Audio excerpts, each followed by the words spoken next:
I think for me there's really three areas, especially in this part of the world.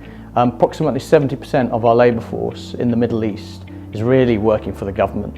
And so it really starts with the government, and as many of us will already be aware, on the back of the Arab Spring and the impact of the oil prices, the government's taken a real hit in terms of its oil revenues, right?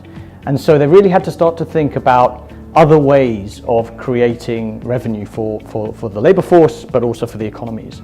And that's naturally had a trickle-down effect all the way through the value chain when it comes to oil and gas related sectors. I think on the back of that, there's also been a significant change in terms of regulation. The likes of VAT obviously now being introduced, which has also increased the cost of goods. And I think whenever you look at that all the way through the value chain for businesses, but also the consumer, that's put a lot of pressure on the consumer.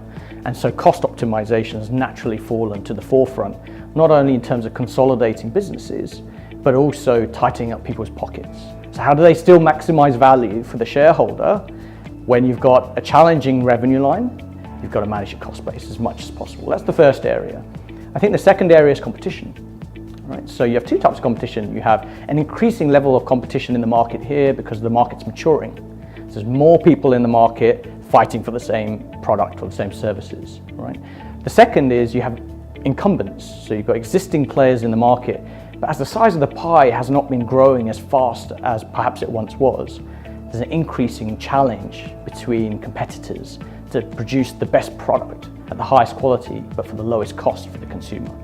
And then I think the third thing is actually, it doesn't matter whether it's in a stressed or distressed or any other kind of environment, shareholders are always looking to maximize value, right? So there's natural competition within a business to drive the highest value for the stakeholder or the shareholder. And so cost optimization becomes a natural part of that business's inherent DNA to try and drive earnings potential. And actually one of the interesting areas for us is how technology and robotics have an important part to play when it comes to driving that cost optimization plan.